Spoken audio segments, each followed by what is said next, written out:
Good morning. Welcome to the Center for American Progress. My name is Ulrich Bozer. I'm a senior fellow at Center for American Progress.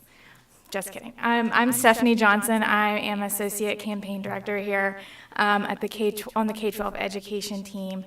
Again, thank you all for joining us for this important discussion today. This topic of diversity and selectivity in the teaching profession is a critical one because ensuring that we have a diverse teacher workforce and that we have selective entry standards is the best thing that we can do for kids. I wanted to say a very special thank you to Abel McDaniels, who put a lot of time and energy and work into this presentation. So I really want to start this discussion today by asking you all to think about your teachers. Picture them in your minds throughout the grades. Picture their faces. Now, raise your hand if you had one black male teacher. Okay, keep your hand raised if you had one black male teacher. Keep your hand raised if that teacher was not a coach or PE teacher. Okay. Keep your hand raised if you had two black male teachers. 1, 2, 3, 4, 5, 6. Okay. This is perhaps not surprising, but it is certainly sobering. We know that black male teachers only make up 2% of the teacher workforce. As for me, I went to a high school with over 60%, where 60% of the students were black students, and I did not have a single black male teacher. So that's where we are. Turn this little guy on. So in 2014, the share of non-white public school students exceeded 50% for the first time. Here you see the teacher demographic makeup on the left, the student demographic makeup on the right. Purple represents the white population. So clearly the teaching force has not kept up with the pace of this demographic shift among students. Today, roughly 80% of all teachers are white and less than 50% of students are white. We know that all students need access to excellent teachers from diverse backgrounds, but we also know that our teacher workforce is not as selective or diverse as it needs to be. We also know that there's a lot of research behind the importance of having teachers of color lead our classrooms. It's critical that all students are able to see themselves reflected in their teachers. But an abundance of research also makes it clear that diverse teachers are necessary for public schools to serve all students well. Just a few highlights here. Teacher expectations are incredibly important for student achievement. A study that came out 2 years ago found that non-black teachers had much lower educational expectations for black students than black teachers did. And that's when they are evaluating these same exact students.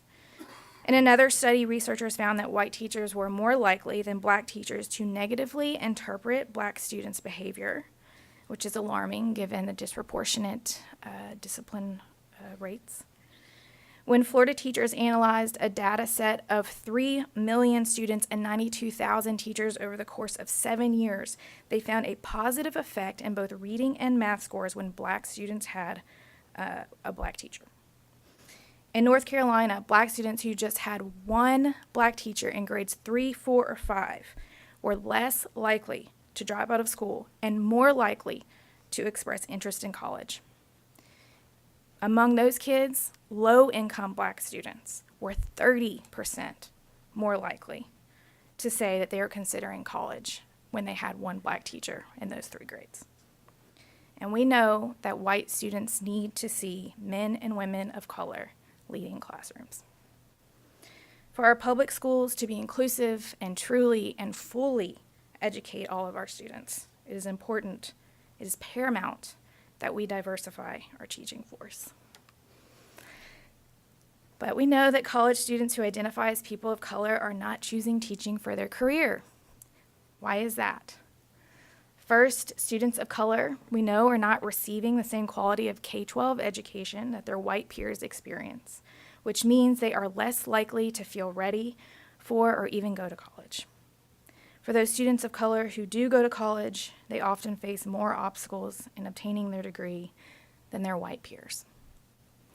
On top of that, students of color are not applying to teacher preparation programs because, let's be honest with ourselves, there are many higher paying, more prestigious jobs options for talented young people, especially talented young people of color. And let's bring it full circle to the beginning. If you're a person of color and you never had a teacher of color, would you really want to teach in that system? Would you really be inspired to teach? At CAP, we have been working on this issue for years. In 2011 and 2014, and with our release today, we have quantified the extent to which the demographics of the teacher workforce and student population match. In our latest analysis, my colleagues Catherine Brown and Ulrich Boser pulled student and teacher demographic data from 19 state education agencies. In these states, we determined the percentage of both non-white teachers and non-white students.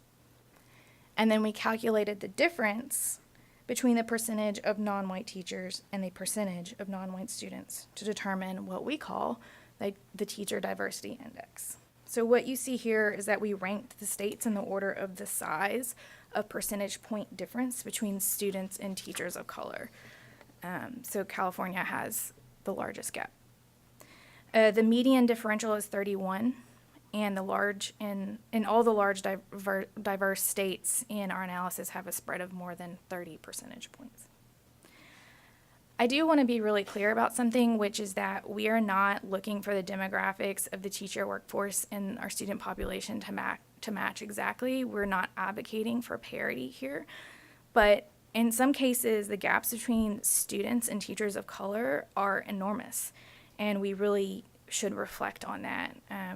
I remember vividly from my high school days seeing white teachers in front of nearly all of the classrooms where most of my peers were Black or Hispanic, and where less than half of my peers were white, and that's a problem. Students do not benefit from having a homogeneous teacher workforce. In fact, at CAP, we would argue that this is actually hurting students, from disproportionate disciplinary actions to low expectations to lower test scores. Schools too often can't serve kids well when they don't have a diverse teacher workforce. So how do we make progress in this area? Some states we know are lowering the bar for entry into teacher prep programs in order to recruit more candidates of color, but that's not the answer. In another recently released report from here at CAP 2 weeks ago entitled "America Needs More Teachers of Color in a More Selective Teaching Profession," we show that increasing the diversity of the teaching profession while also raising standards for entry are not only compatible goals, but they can be mutually reinforcing. And this is what I mean. If you take a look at this slide, we found that of the 9 states that raised their selection standards for teacher prep program entry from 2006 to 2014, 8 of them actually saw an increase in the percentage of ed majors who identified as people of color. What these data suggest is that increasing selectivity may actually encourage students of color to enter the profession. It wouldn't be a DC event if I didn't go over some high-level policy recommendations. So I will run through these and then we'll get on to our panel. So we recommend that state leaders and policymakers increase the potential pipeline of teachers of color by increasing the college readiness and high school graduation rates of students of color. Our students are our future workforce, right? We recommend that they institute a process of regular review or recertification that requires teacher prep programs to meet a high bar in order to obtain recertification. Close emergency certification routes and fill vacancies with high-quality alternative certification candidates whenever possible. and increase teacher pay, my favorite, and reduce the cost of education for prospective teachers. Teacher pay matters, we know this. For traditional and alternative teacher prep programs, we recommend that they maintain flexibility at the individual level when increasing academic standards and use multiple measures or multiple measurement options for entry. We recommend that they measure competencies associated with highly effective teachers and invest in research that will improve how predictive those measures are for effectiveness. Invest in strategic recruitment campaigns with targets and goals to expand the selection pool. And lastly, build word-of-mouth recruitment by making campuses welcoming places for students of color, which we will hear more about today. So that is it for my portion. The big takeaway here is that, we must do much more to ensure that every child has an excellent teacher, but we can't work towards that goal without thinking about how we simultaneously diversify the teaching profession, the teacher workforce. Our analyses show that we still have this large gap between teachers of color and students of color, but we also highlighted states and programs that are working towards both of these goals simultaneously. So we know that we don't need to sacrifice one for the other, and that we should and can be thinking about these two things together. Just to discuss more on that topic, I would like to now invite Lisette Partlow and our esteemed panel to the stage. Lisette is our Director of K-12 Strategic Initiatives. She is the lead author of the second analysis on diversity and selectivity that I referenced, and she is a former public school teacher herself. Please join me in welcoming Lisette and all of our amazing panelists to the stage.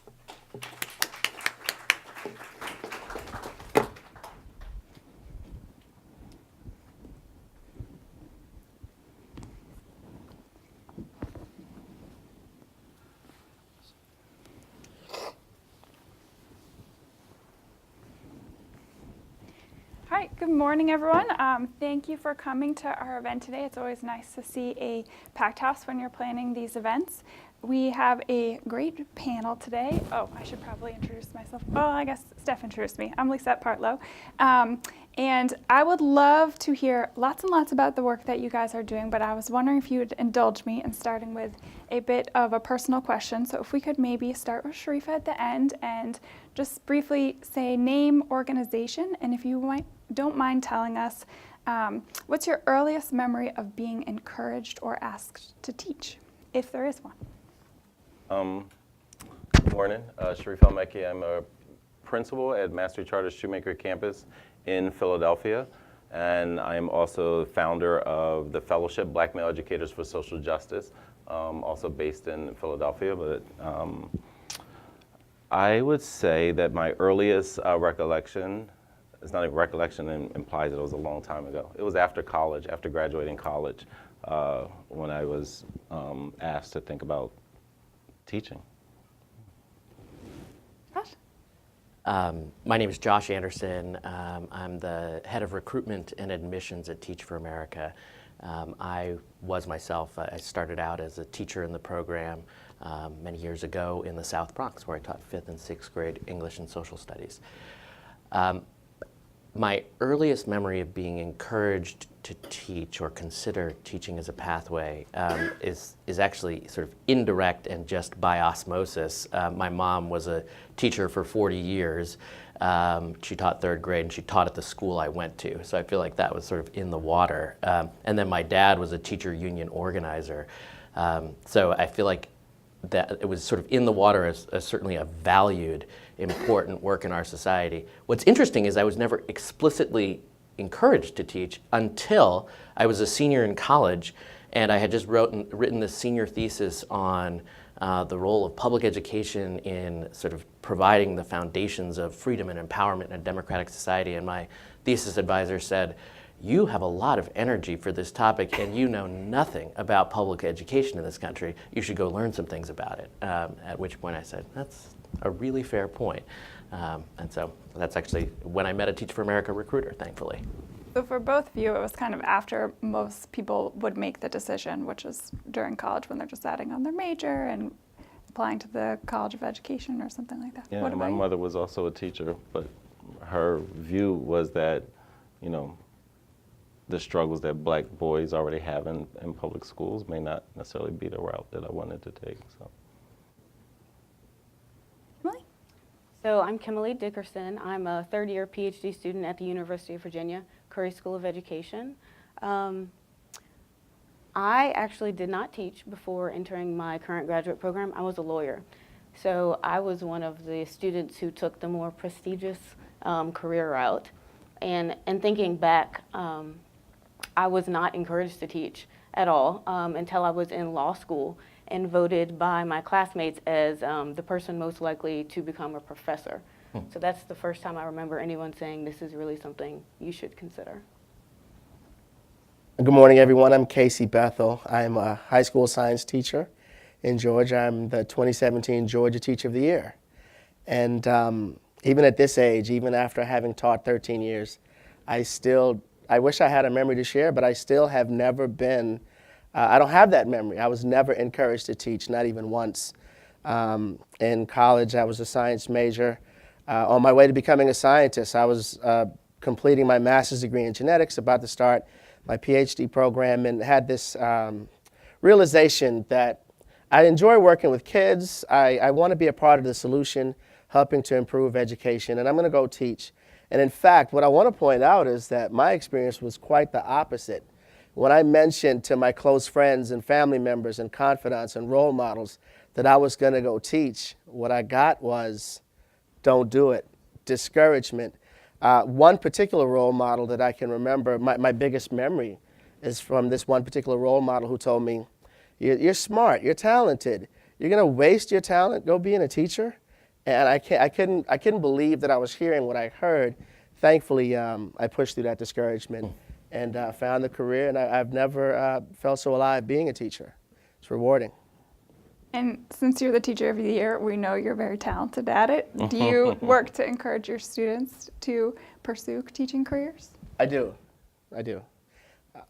I think, I've shared with other teachers, so often, if we think about how young people enter other careers, so often they're nudged by other people, right? When it's easy for us, especially since I teach high school, it's easy for us to identify our brightest students and say, hey, you're great at science, don't you want to be a doctor? Or, hey, you're really great at science, don't you want to be a veterinarian? Or you're really great at writing, don't you want to be a journalist? Don't you want to be a journalist? But how often do we identify our brightest students and say to them, don't you want to be a teacher? I've never heard that statement from other teachers. I'm intentional about making that statement to my students, though. Yeah. Well, I would just say that, so the Fellowship Black Male Educators of Social Justice, we did an informal study. We asked many of our friends and colleagues about this very same question. And most of the black men said they were asked or discouraged after, when they started thinking about it, but it was after college was when they were encouraged to think about teaching. White women that we asked said their earliest recollection was in kindergarten and first grade. And what is interesting is, so next to that young white girl who is showing the same promise that a black boy who may be sitting right next to them may be showing that same promise around, community building and peer relationships and content mastery. One is saying very explicitly, one is receiving a message very explicitly, like, you are talented, you are trusted with our children, you have a future in this work and building the nation. And another one is hearing deafening silence around those same messages. That's a really good segue into the next question that I was going to ask you guys, and we can start with you, Sharif, which is, everyone here on this panel is here because we're talking about selectivity and diversity in the teaching profession today, and all four of these panelists are doing great work around that issue. And Sharif, like you mentioned, is a co-founder of the Fellowship Black Educators for Social Justice, amongst other professional achievements. If you want to talk to us a little bit about your work in this area. Sure. I had recently finished, it was towards the end of my fellowship with Department of Ed under Secretary Duncan, and as I was speaking to various principals around the country, really got to see that they were struggling with some of the same issues that we were with around diversity, diversification of the teachers that were being recruited and hired. So once I got back to Philadelphia, right around the same time, young black males were reaching out and saying like, hey, I'm considering leaving this profession. I'm considering, whether this is the right fit for me. And so I just started meeting with them to figure out like, okay, how can we provide support? Like, you are needed, you are valued, but what's the disconnect? And Secretary King also like talked about this invisible tax. And by and large, that was the theme of all the conversations. And so I didn't want it to just end with conversations. I wanted to bring the young men together and really have them, celebrate wins and as well as problem solve. And so we started doing that. We did that for about a year. And each of them eventually wanted to bring other members. They're like, hey, I know another young black male educator who's struggling. He's about to quit. He's about to do, and so we was like, all right, let's have a welcome back to school, welcome back to nation building event, October 1, 2015. And when we had it, 130 people showed up. And we saw that it was a real vacuum. And my disconnect was, okay, well, we'll go back to our small group of 17. Our superintendent, Dr. William Height, was also in attendance. And he asked me what's next. I was like, oh, nothing. We had this event and, we're going back to our small group. And he said, there's a vacuum and there are things that districts can do well, but there are other things that practitioners can also do really well. And with the Department of Ed's Teach to Lead program, we use that as a way to build our program and our structures, and we started doing that. So we're on 3 pillars. One, advocacy and agitation as necessary to bring about the issue. The second pillar is really we have these black male educator convenings and where we bring black men together and support, but it's open to all. I have a white male principal who's a friend who's like, should I come? I'm like, when's the last time you heard from a room full of black male educators? He's like, never. So he's been coming ever since then. We have a national black male educator convening October 13th through the 15th in Philadelphia. And then third is really the pipeline, really talking to students as young. We have a Why I Teach tour where we visit high schools and talk to them about this is why I chose teaching. This is, and so many students are discussing social justice. They want to be involved in social justice, but they're not quite sure. And we say leading classrooms is one of the best ways and the best levers to do that. We're just going to go on down the line, kind of the same question. Josh, you work for Teach for America, which is known as a very selective alternative certification program. And Teach for America in recent years has been working really hard to diversify its core. Do you want to tell us a little bit about what that work has looked like? Yeah, absolutely. And it's just an honor to be able to represent this work. I am a relative newcomer to the recruitment and admissions team. I've only been leading it for about 2 years. So the real progress that's been led in this area, it predates me, but I'm really proud to carry it forward. So I would say there are 3 key things. Let me start with the results. In 2008, if you looked at the diversity of Teach for America's incoming core, it was about 29% people of color. Better than the national statistic you see today, but not nearly sufficient. Today, for the last several years, actually that result is 50% of incoming Teach for America core members identify as people of color.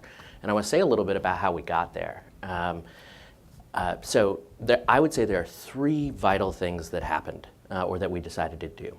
So the first was we just were utterly clear about how vital and essential building a diverse pipeline of leaders actually is. One, to the experience and empowerment of our students, how vital it is for them to have teachers who reflect their backgrounds. 2, for the health of organizations. We so clearly know and believe that healthy and strong organizations are in fact diverse organizations because they make better decisions, because they have better perspective informing how they do their work.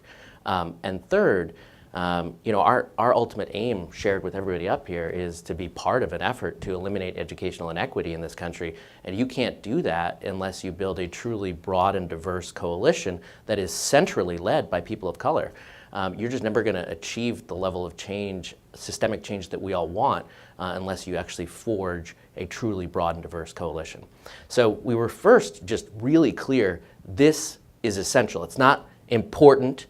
among other things, it's actually essential and central to the whole thing. So number one was be clear about your values and commit. Number two then was set a strategy and associated goals to move. And so our strategy is first, and we said basically we want to build a core that is truly, is twice as diverse as it is today, 10 years ago. And so we were clear about the big goal we were striving for.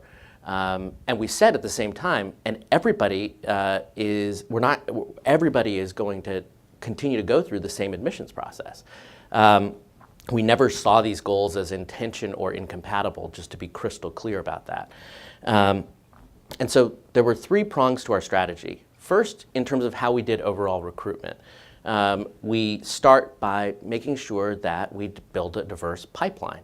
So when we're building our list of candidates we're going to go after, we make sure at every college and university where we have an active presence that we have a pipeline of people we're going to go after that is truly diverse and representative of all the pockets of potential on a campus. Second, then, when we reach out to candidates to meet with us, we ensure that the actual number of meetings we have and the share of meetings reflect strongly a set of candidates who are truly racially diverse. And then third, we look at our cultivation of candidates. So once we meet candidates, we ensure that people are moving through the pipeline, and we're equally effective, if not more effective, in compelling and encouraging candidates of color to seek this out, as well as white candidates. So first was just be really clear about an intentional strategy on every single campus to build a diverse pipeline, get people to the table, and cultivate candidates or steward candidates effectively. And what's so fascinating is it just builds on the initial set of reflections people shared here, which is like we found that what we absolutely had to do was actually explicitly initiate the conversation, because what this illustrates is that people aren't being encouraged otherwise. So that was prong one, is like in every campaign, every campus campaign, everywhere, be intentional about building the pipeline, getting people to the table, and stewarding and cultivating candidates effectively.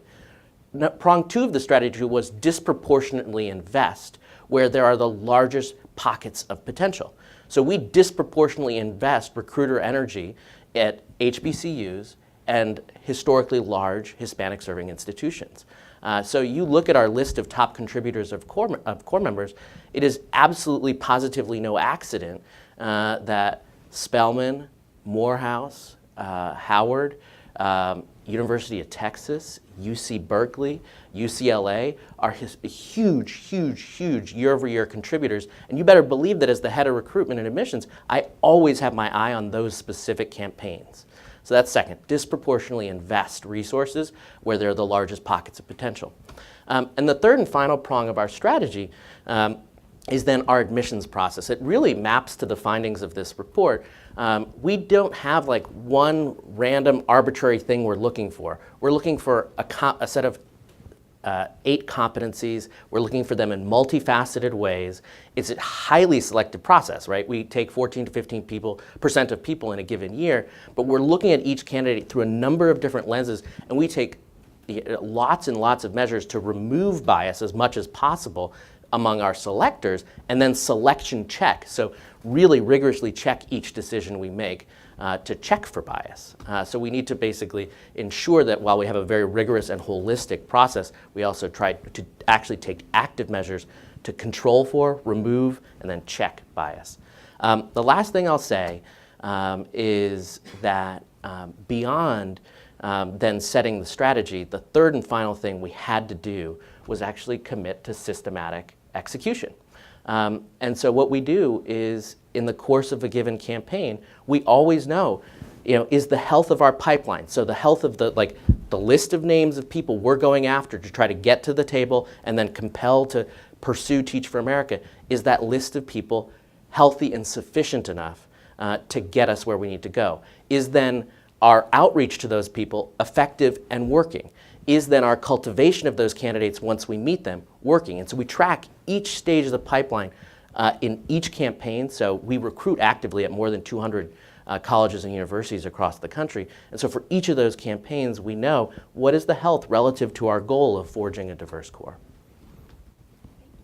All right, Kimberly, so you work with a student group at the University of Virginia's College of Education, the Curry School, to address issues of diversity around campus. And I would love for you to tell us a little bit about your work there and how it interacts with these issues. Sure. So I'm on the steering committee of a student organization called Seeds for Change. Our goal is really to promote equity and social justice within the Curry School of Education. And so we do this through a number of strategies. We have workshops where we engage with participants around issues of racial identity, power and privilege. We also we bring in speakers. We have films and discussions after, all kind of with the goal of pushing participants to both think about themselves and also think about the structures that we're in that produce inequities, and then take action to change these. So one of the things that we've been doing for the last year and a half is really advocating for systemic, sustainable change within Curry as far as social justice curriculum. So the other two steering members teach in the teacher ed program within Curry, and they are expected to, as all the teachers in that program are expected to, include diversity, inclusion, and social justice in their courses. However, they've shared with me that there is really a lack of guidance around how they are supposed to include these topics. And then there's also a lack of connection across the classes. So there's not an integrated curriculum that builds on itself as students are progressing through the teacher ed program. So that's something that we've really been working on within Curry to have a more kind of holistic, integrated curriculum around social justice and issues of race and other elements that relate to social justice. All right, last but not least, Casey, you're a current classroom teacher, and I've heard you speak as Georgia Teacher of the Year very passionately about this issue. Can you tell us a little bit about how you see this play out in your classroom, school, with your students? Well, from the state level first, Georgia is one of those states that I'm not typically really proud of. The statistics for my state, which I'm most familiar with, the teaching population in Georgia is 115,000 teachers, and 80% of them are female, 72% of them are white, which really doesn't match the student population in Georgia. The student population in Georgia, black students are now 43%, black teachers are 22%. It's even more drastic for Hispanic students in Georgia. Hispanic students are approaching 8%, and Hispanic teachers are 2%. So it's not uncommon for Hispanic students to go through all 12 of their years and never have encountered a Hispanic teacher. Asian students are even worse. We have less than 1% Asian teachers. But a story is more meaningful than those numbers. Let me tell you this story. As the Georgia Teacher of the Year, I had the opportunity to travel around and visit scores of schools in my state and a few other states. And on this one particular day, I was at an elementary school right before testing, and I just met with the students in the gym. They had all the students in the gym, and I was telling them, you can do this, be confident, get a good night's rest, and pay attention to your teachers, and do your best when your assessments happen. And then right after school, I was meeting with the teachers. I had just toured classrooms and met the students, 50% of them minority, and then I stood on the stage looking at the teachers, and it was a sea of white women. Not a single gentleman, not a single minority teacher. And that day, I had tears in my eyes that I couldn't explain to anybody else. Now, I had seen the same thing a handful of times before, but this was the day that I'd seen it enough times that it got to me. I thought about those students, and my heart broke for them. My heart broke for the minority students because I was thinking about them, thinking every day when they come to school, they don't get the chance to see a teacher who looks like them. But my heart also broke for the white students because I thought about them. Every day when they come to school, they don't get to see a teacher who looks different from them. If we're honest, the world we're trying to prepare students for looks more like this panel, looks more like this room, the audience in this room. All of us function in a world where we coexist and we cooperate. If we're preparing young people to function in that same world, they must have access to a diverse teaching population. It's good not only for black students and minority students, it's good for every student to get diverse perspectives from the people who lead them. And honestly, I I can't promise you right now that we're doing a good job of that outside of the school systems. If we look at social media comment threads right now, certainly schools should be the place that we're setting a better example. So this, again, this isn't optional. This is necessary. We have to be intentional about recruiting a diverse teacher pipeline, teacher population.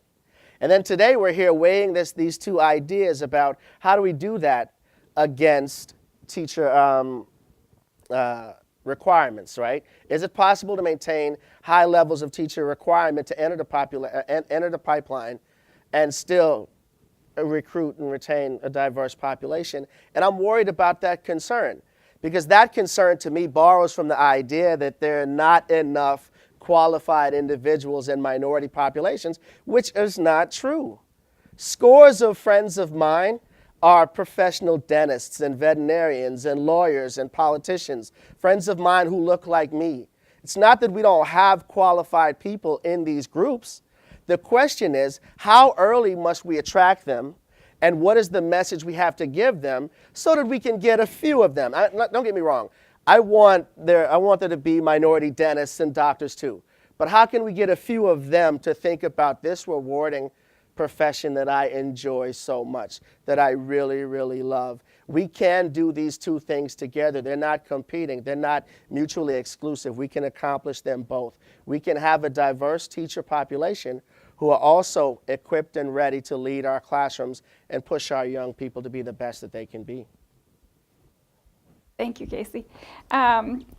So you got to hear a little bit about our panelists and the work that they do. And Casey, you're giving me a really great lead into my next group of questions. But I wanted to make one quick point first, which is, so Stephanie put up some research on one of her slides really quickly about why diversity in the teaching profession matters. And I get asked a lot when I talk to reporters about this topic, well, is there really hard data? Is this just anecdotal? And the answer is yes. There is really hard data. There is really hard data from large data sets about how having teachers of color moves students of color forward in terms of both academic achievement, expectations for further education. They go on to, they're more likely, Stephanie, I think, mentioned this study, they're more likely to continue on with their schooling, they're more likely to get higher paying jobs later on.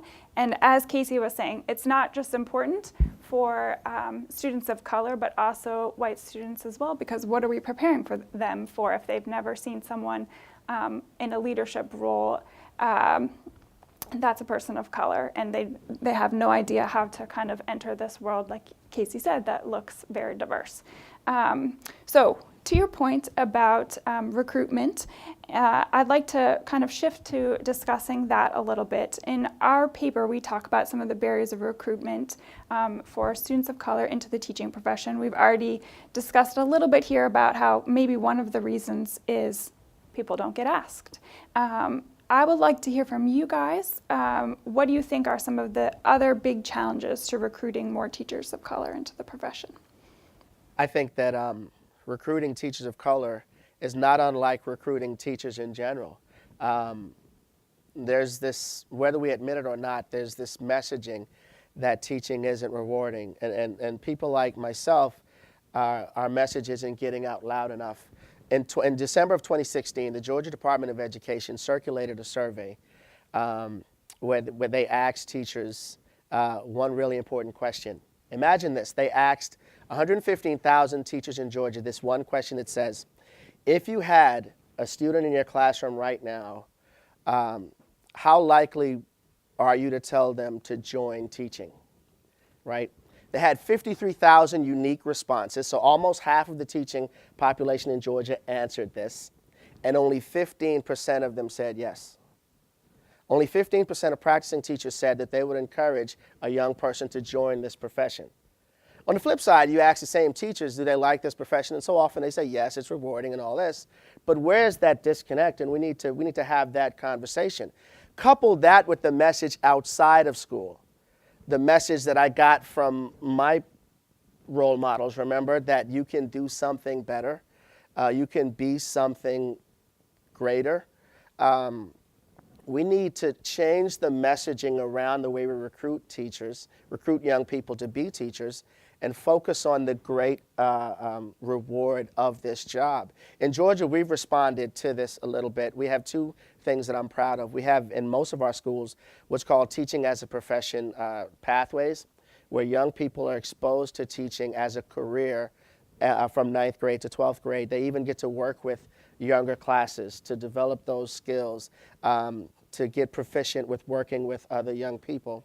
And then we do these things called Future Georgia Educator Days, where we are intentional about seeking out populations of students. We go to their schools and we have these days about where we celebrate teaching as a career, to get these young people thinking, don't you want to come teach like me? Don't you want to come follow my footsteps? Don't you want to come be like Mr. Bethel? Or if not Mr. Bethel, whoever your Mr. Bethel is, whoever that person is in your life, don't you want to follow them? And trying to change the conversation, the messaging around this career. Yeah, I would definitely echo a lot of that. I think also even earlier, I think we have to have like that whole commitment to improve the experiences of students of color in schools. If we're not doing that fast enough, if we have students dropping out of school or graduating not really college ready, then that pipeline is already going to be restricted. At the fellowship, we kind of looked at the pathway and looked at all the different holes in it. And it starts very early on, from messaging that you don't or don't get in kindergarten to the quality of education that you're receiving. What Bethel described was like, we use this term windows and mirrors theory. Like, students should be able to see themselves as well as others, but it's just as important as white students as well.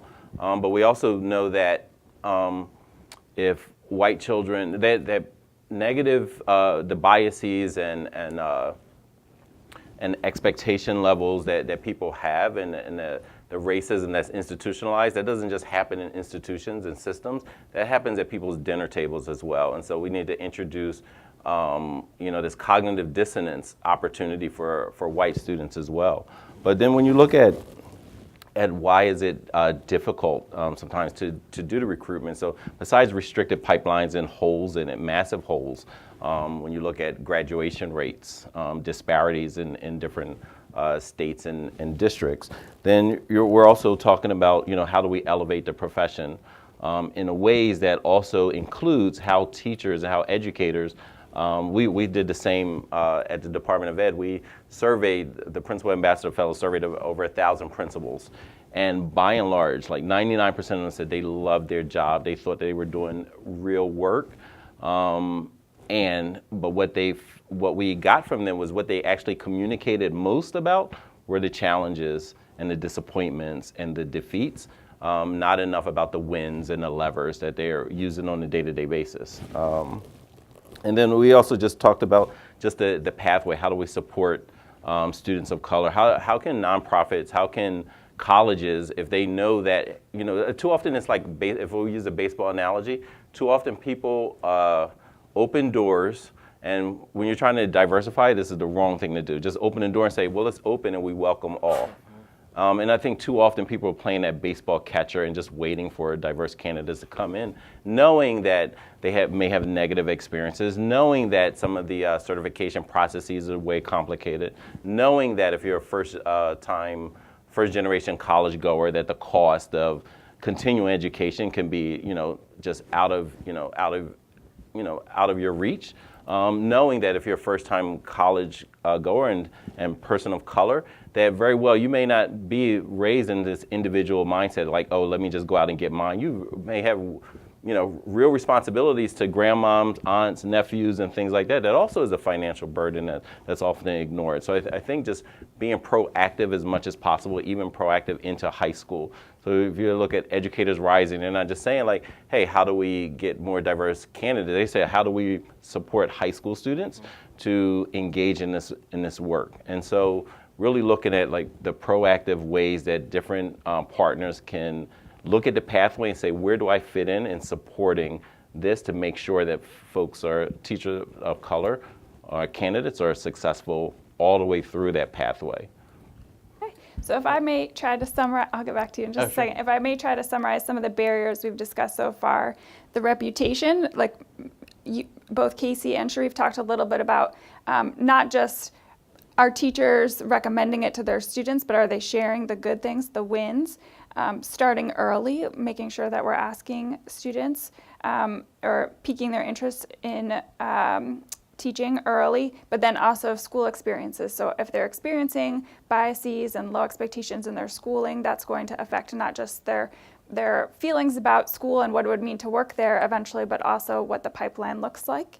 And then Sharif talked a little bit about this invisible tax of if you're a teacher of color, you might have other obligations because for all sorts of reasons, not just to your community, but also to the school, and that can be an additional burden that we need to provide more supports for, which leads me into retention. I would just add one thing, and states and districts need to pay teachers as if they're building a nation. Can you say that again? They need to I pay didn't quite hear. teachers commensurate with a group of people who are actually building a nation. Like it's ridiculous in a lot of areas.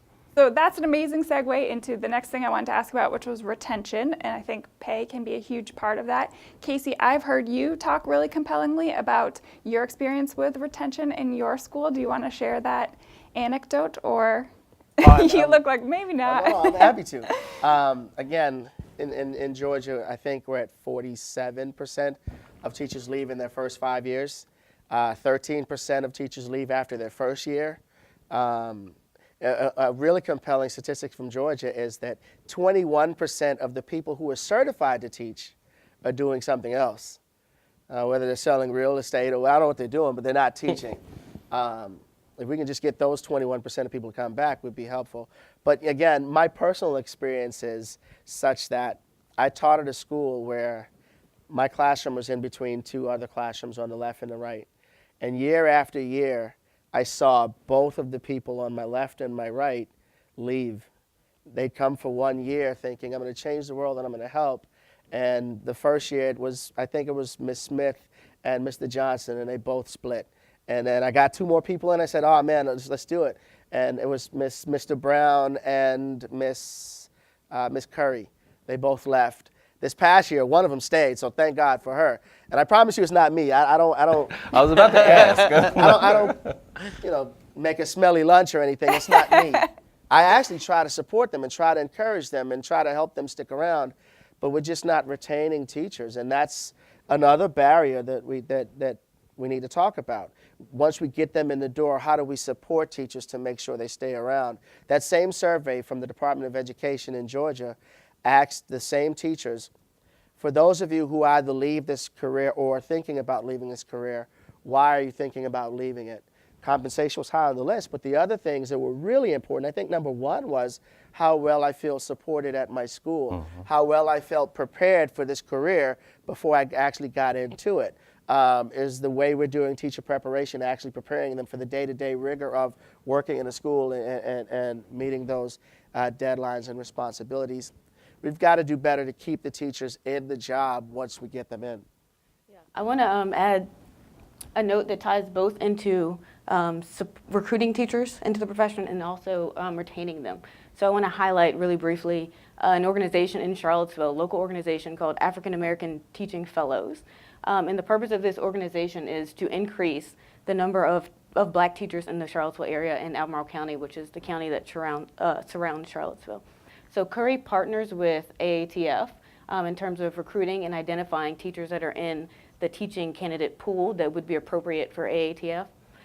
This often happens when they're in their undergrad years. And then AATF provides funding to help them finish their education. They provide professional development. They provide social support and mentoring. And in exchange, the fellows are expected to stay in Charlottesville and teach for 3 years. So Charlottesville, like a lot of other communities around the country, has some schools with about 50% of the students are students of color, yet 1 in 10 teachers are African American teachers.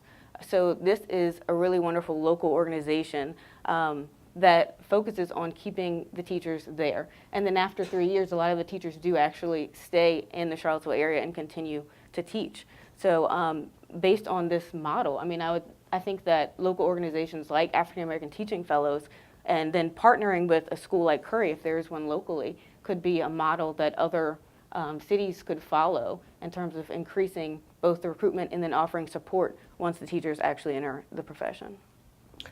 One point to add on the retention front, and then I want to actually make one more point on going back to the recruitment front. So on retention, I strongly agree with everything that's been shared. Like, we just don't do like sound talent development stuff in terms of compensation, rewards, evaluation, helping people understand how important they are, showing pathways to leadership. And the thing I want to underscore is for our most talented folks, we don't actually do a great job of clarifying and lifting up and funneling them into leadership pathways. And I think one of the most important things we've been able to do as an organization is help to develop core members of color to ultimately become principals. And so we now have literally hundreds of Teach for America alumni across the country who are principals of schools. And that is just a huge, huge thing, I think. Going back to the recruitment point, I just want to share one anecdote that I found fascinating. So it's obviously the case that as a function of systematic, long-standing, deep-rooted racial inequality in this country, we're going to have holes in our pipeline when it comes to trying to recruit teachers of color. And so if we want to change that, we actually have to make a decision to intentionally interrupt those patterns. And I remember this set of conversations I would have in Illinois, because I used to be our executive director of Teach for America in Illinois. I would have these conversations with other teacher preparation programs, and they the sort of standard posture was to bemoan the fact that we sort of opened the door, but people weren't coming in. And I was like, oh, so what are we doing about that? What are you doing about that? And the answer was, well, we're posting a flyer here, or we've got this ad running. But I was like, well, are you actually going to and talking to people? And it's like, I just don't know of any effective recruiting effort that doesn't in some way, shape, or form centrally involve headhunting, right? Which is like, if you want extremely talented people, and if you want extremely talented, diverse leaders to join your organization or your profession, you actually have to go and talk to people. You have to do that hard work of pounding the pavement. And like every other industry that attracts top talent does that. And people think we're nuts, because on college campuses, it's so funny. It's like there's Goldman Sachs, there's Facebook, there's Amazon. All these groups are actively headhunting. And then there's the Teach for America recruiter. And I want to share one really cool stat is, last year alone, and this is a normal year for us, we'll meet one-on-one for a cup of coffee with 20,000 juniors and seniors in college who are folks of color, who are doing really well, who have lots and lots of options, to explicitly encourage them to give this pathway a true shot, a true consideration. And I just think there's no other way to do it other than being willing to pound the pavement. You can't just open the door and expect people to come in. Just wait. Yeah. Yeah. We do it for sports, even like Division III sports. They go out and they recruit one-on-one individually, so why not for teaching, right? Yeah. Yes. I mean, Seems and the more best, important. and the best recruitment strategy is really a strong retention plan. Mm-hmm. And if people see that, wow, look how that person is supported, valued, folks are transparent about goals. There's no I got you. It's just quality of life within a school. Like, that's the best recruitment strategy that you can have.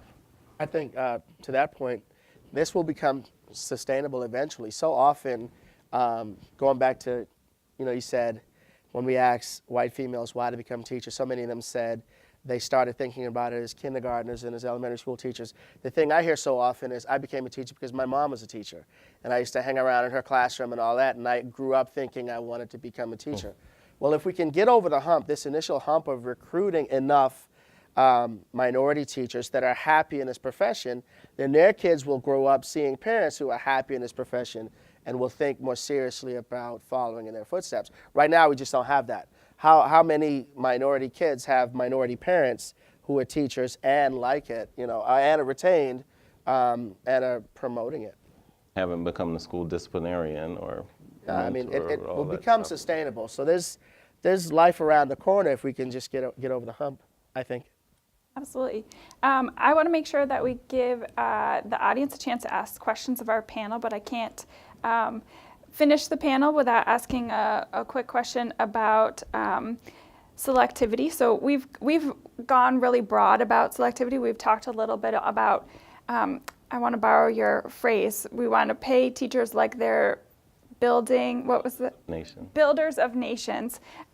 So there are these pay and status and sort of reputational issues. I think most people love their teachers and have a good, a high opinion of teachers, but it doesn't quite have the status and cachet of a lot of other professions, even though it's just as hard. And so what do you guys think are some of the things that we could do to get there before we turn it over to the audience? You're saying to get to more teaching selectivity or this profession that is both selective and very high status, and people look to it the way they do some of the other. You talked about their dentists, their scientists, those options that are pulling people away that might be really great talent to have in the teaching profession. Well, I think there's the responsibility lies in both camps. I think responsibility lies with the practitioners, for one, and then responsibility lies around, with other decision makers and policymakers. So with practitioners, as I shared with the principals, too often we're not celebrating wins. We're not sharing what's actually happening. We're not promoting the idea of, because when we're talking about recruitment and we're meeting with these high school students, we're not just saying teaching. We're saying how you can lead a classroom of 100 plus students. What impact do you want to have on society? And whatever they say, we bring it back to, you can do that by leading a classroom or leading a school. And students are like, I've never thought about it that way. And so that's one, really just pulling the curtain back a little bit on the power of what's happening. I think being more transparent, there's so much, these hidden lesson plans. Kids don't know, all the decisions that teachers make from a moment-to-moment basis. And, there was some study I read when I first became a teacher. It's like airport traffic controllers make the same, all these very important decisions. And promoting that and celebrating that. Listen, look at the impact, look at the skill that it actually takes to move a student from point A to point B. If people really understood how hard it was, how the technical expertise, I call it the maestro expertise that you have to lead a classroom, people would just be dazed and amazed. And I think too often it's behind a curtain. Practitioners know, but we're not transparent about it. And then on the policy end, all the teacher bashing or just the negativity that's associated. Interesting enough, there's these national studies that occur. Most people have very favorable opinions of teachers. Particularly their own school, the school in proximity of them. It's all the other schools are bad, my school is good, Yeah. The teachers here are good, the other ones are bad. Policymakers really, I think celebrate, having state teachers of the year, out and, we have some that CCSSO is sponsoring to come to the National Black Male Educators Convening, because a lot of folks that we were talking to in Philadelphia, they had never even heard that there's a thing of State Teacher of the Year. Oh. And so just wait a minute, that's unacceptable. You need to know that, these 50 plus, because there's some in the armed forces and so forth, are amazing. And there are how can we find other ways to elevate the profession and celebrate, but also sharing. This is the technical expertise. It's a reason why it's so hard, and the people who do it are so skilled, and we need to promote and celebrate I see Casey's itching to add to that. Because he's a and state I'll give teacher you of the last year. He's the word, man. And then we'll start with our Q&A. Well, for one, everybody thinks they can teach better than the people who actually teach, which is a conversation for another day. But I'll point you back to the report that we're here to release and the policy recommendations in there. I endorse them as being a great first step forward in the right direction of achieving both of these goals, attracting a diverse teacher population while increasing the selectivity for teachers. And if you haven't read it, please read it. I think those are great ideas that I hope people will follow. And the other thing I wanted to say is that earlier this summer, I sat on a panel with Educators Rising and a few teachers from out of New Mexico and the great work that they're doing. And what was exciting to see was that, what was reassuring and exciting to see was that in the room we had teachers from Colorado and teachers from Alaska and teacher leaders and policymakers from all across this nation, from Michigan, from Iowa who came to hear, which lets me know that this is a need for us all across the nation and not just Georgia. I was afraid that, man, Georgia's got to get better, and I see that all of us need to get better. But the part that was also exciting and reassuring is that there are ideas out there. Educators Rising, Teach for America, African American teacher fellows. There are ideas, there are answers out there to be had if we just look into them and follow what they're doing. Thanks, Casey. All right, we're going to turn it over to questions from you guys. If you don't mind, when you ask your question, if you could give us your name, the organization you're affiliated one, if you have one, and also just to be respectful of all the folks who might want to ask questions, if you could keep it brief, and we ask for questions, not comments. All right, let's get started. Yeah, sure. Hi, my name is Ashish Mishra. I'm with Urban Teachers here in Washington, D.C. We're a clinical, residential, and graduate teacher training program where our teachers commit to being in the classroom for 4 years, receive a lot of support. I'll stop and get to my question.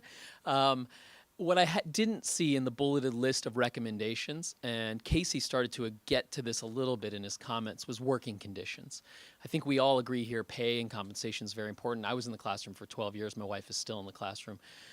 Studies have come out recently that show of the 30 wealthiest countries that do the PISA exam internationally, teachers in the United States, K through 12, have the least amount of time of any group of teachers in the world in those top 30 countries to prepare for their classroom, to grade, to collaborate, to go to professional development. And I don't see recommendations about creating space for that.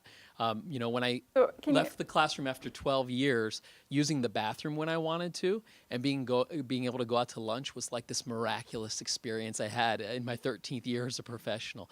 So why do you all think that issue is not being discussed as a major reform in education today? I'll turn it over to you guys, but I would love to start answering that with a shameless plug, which is we do have a whole separate report about teacher human capital practices in the education field, and we discuss all of this: teacher time, teacher pay, all of the things that make up sort of your professional life and how they look very different often for a teacher than for many other professionals, and that we need to bridge that gap if we're going to be recruiting people from the same talent pool. What do you guys think? I have a very short answer, which is I agree with the premise of the question. I think it's vital, and any sort of research you look at shows that the conditions people work in matter a lot to attracting the right people and keeping the right people, and so that's obviously a key part of this equation.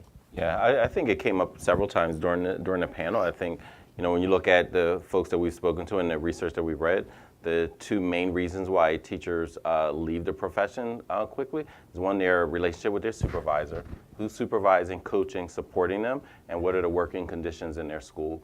And that has to be addressed. And I think you keep pulling the thread. You talk about just inequity isn't just in per pupil funding, inequity in schools, and particularly schools in poor minority communities. It's also around teacher support.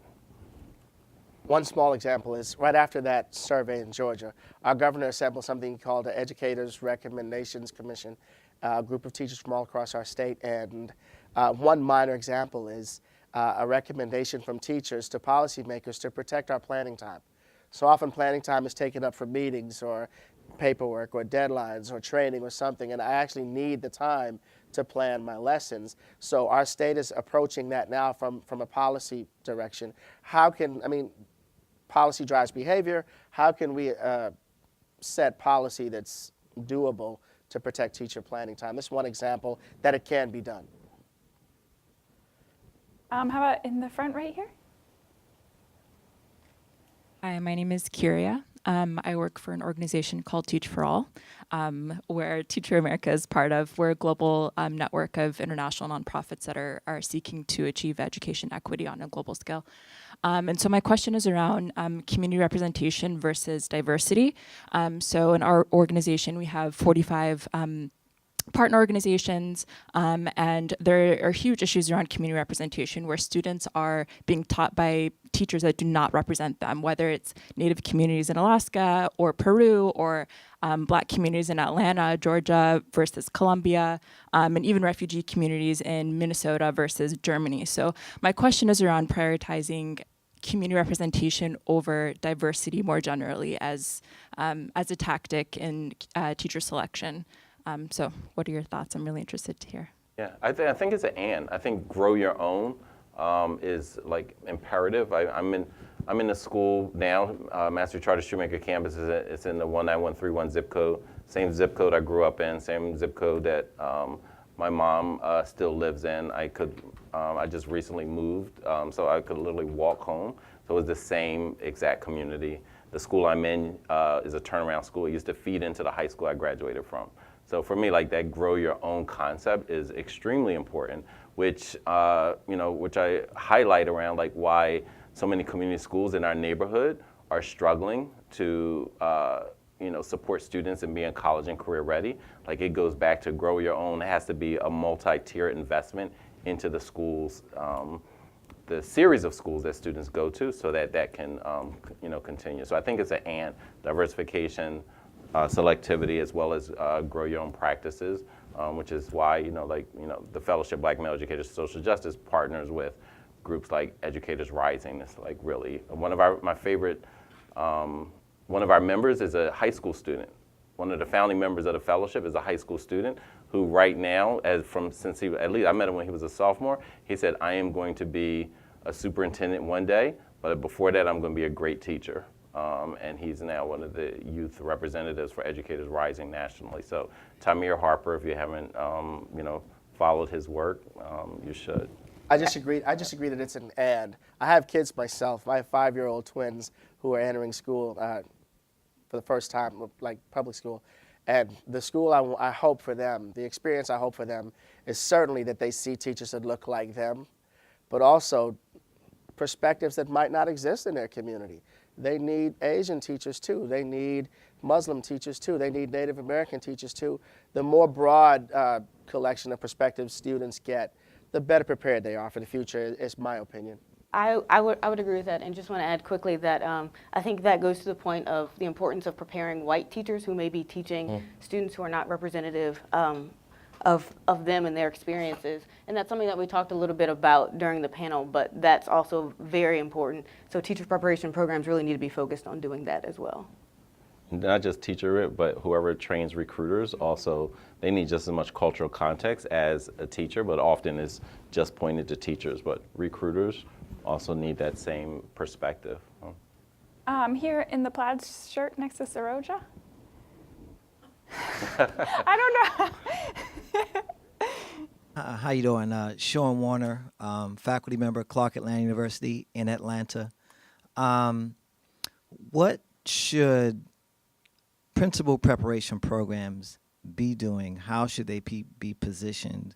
What do you think should be happening in those programs to prepare principals coming out to ensure that we address the retention issues, particularly that Sharif talked about and Casey talked about? Because I'm in 100% agreement about if we address the retention problem, it works itself out working backwards in a sense. Recruitment won't be that big of an issue because you have a culture that retains people where people want to be there. Well, as the principal, Yeah, I'll we have a start it principal off. on the panel. Yeah, I think it goes back to when that research around why teachers leave, and so on the flip side of that, like as a principal, how do I actually support? How do I build an ecosystem of high expectations as well as high support? How am I building an ecosystem of where there's collegiality in amongst the educators and amongst the community? How am I building a school that's partnering with obviously families, but other organizations to support teachers? So like it's the idea of like how does the principal be trained to be student-centered and educator supportive, staff supportive, and having that dual mindset and that dovetail, like they have to go in together. And I think often principals are learning how to be managers, like be this manager, be this manager. When we used to meet with Secretary Duncan, and it was like, everyone was just talking about instructional leadership, that's what principals need. And we really painted the picture like it was more complex than just instructional leadership. And when you look at like the things that folks have to manage, but they also have to be leaders. And our principal prep programs helping principals learn how to be the most effective, dynamic, and flexible leaders necessary. When I say flexible, I don't mean around expectations. I mean understanding different situations may call for different things, and that dynamic leadership is not often talked about during a principal prep program. So really, like, how do you build ecosystems around that? I'll add to that quickly. So this is actually an issue I've spent a lot of time thinking about and working on over time. In Chicago, we now have, in 2007, we had 3 Teach for America alumni who were principals in the city.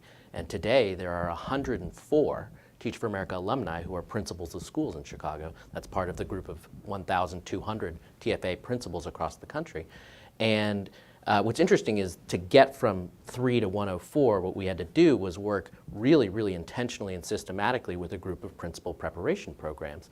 And we're basically centering in on that exact question. So what are the prep programs that are really going to equip our folks to be highly, highly successful in attracting, developing, and retaining great talent?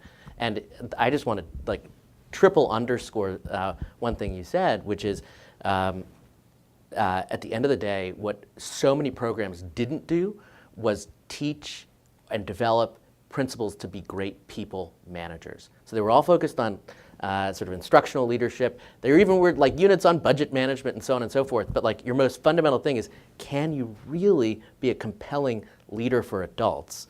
And so we found that we just had to supplement that, and it just couldn't be done through a classroom too, by the way. It had to be coached. Train principals to prioritize.